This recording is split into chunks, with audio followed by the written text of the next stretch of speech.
If elected, what would you do to help continue to promote job growth and grow Florida's economy?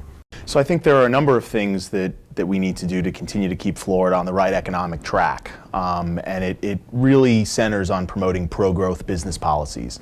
First and foremost, I think we need to repeal and or eventually phase out the business rent tax. Commercial real estate is a large part of our state economy, and yet we're the only state that charges a sales tax on commercial leases.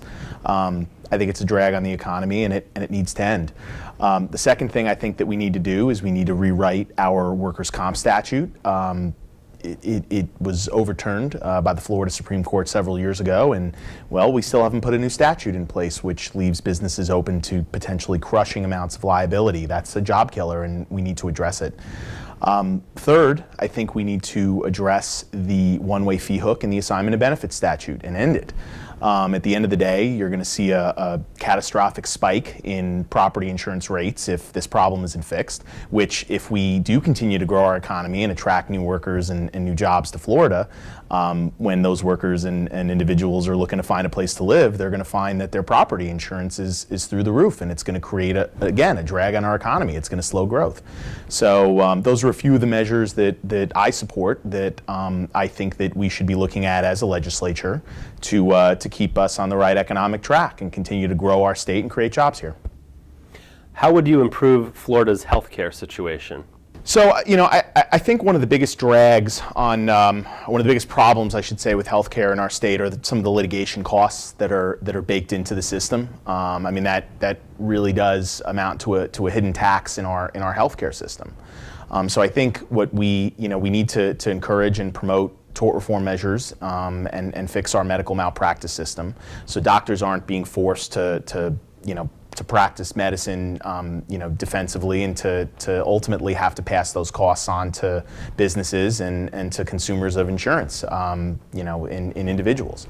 I also would encourage a number of market-based approaches, whether it's doctors offering direct coverage, cooperatives, faith-based insurance. I think there's a number of market-based approaches that we should be promoting and encouraging to bring costs down and promote greater access. What challenges do you see in Florida's K-12 education system? And if elected, what would you do to address those challenges? Yeah, so I'm a big proponent of school choice, and so I favor an all-of-the-above approach to education. I think it isn't just about public schools. It's also about secular private schools and parochial schools and charter schools and vocational schools and STEM programs. I think all of that has to be part of the calculus. I think competition in the system ultimately gives parents more options. I want parents to have control, not bureaucrats. And ultimately when there is competition, it tends to yield better results and better outcomes. So, for me, I want to encourage choice. I want to encourage, competition.